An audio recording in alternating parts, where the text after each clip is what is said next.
এখন আগের এইটা বাদ দাও, কি দিছি না দিছি এটা বাদ দাও।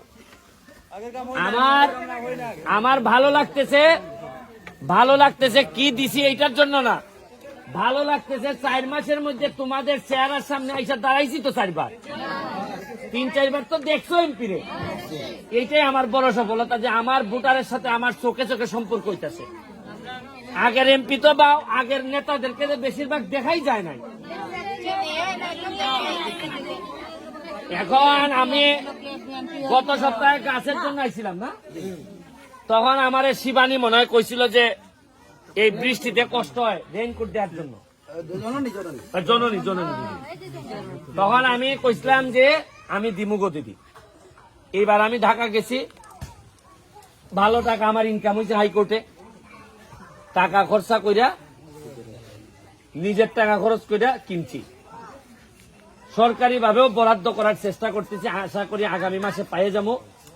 আরো সরকারি ভাবেও রেইনকোট কইছি যে আমি যতদিন এমপি আছি আমি কথা দিছি যে আমার চা বাগানে 24টা চা বাগানের কোন মহিলা যারা বাইরে গিয়ে চা পাতার কাঠে তুলে তাদের একজনও এই রেইনকোটের বাইরে থাকবে না।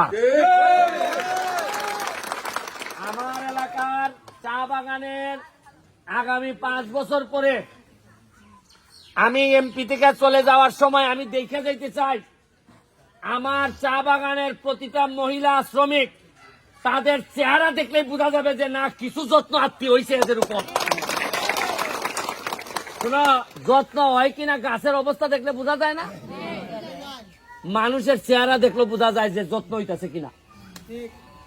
আমার যেভাবে আমি পাইছিলাম আমার চা বাগানের মহিলাদের 4.5 বছর পরে আমি রাইখা যাইতে চাই, এদের চেহারা দেখলেই যেন বোঝা যায় যে না এই গাছেরও কিছু চর্চা হয়েছে, এই কারণে এরা মাশাআল্লাহ এখন একটু ভালো অবস্থায় আছে।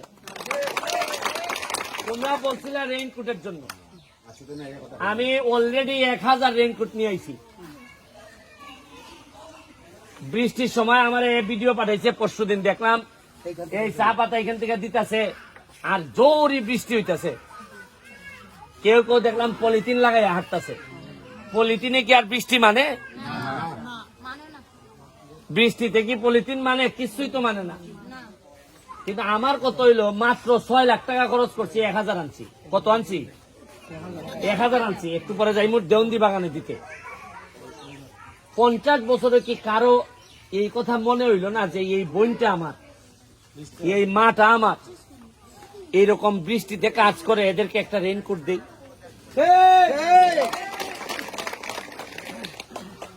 আর বক্তব্যের সময় তো বোঝা যায় যে সবচেয়ে খারাপ আমি,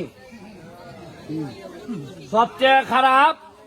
শুনেন, এই বক্তব্য দাঁড়াইছিলাম মার্কানিয়া, আমি একটা এমপি নির্বাচন করছিলাম, আমারে বলা হয়েছে আমি নাকি জারজ।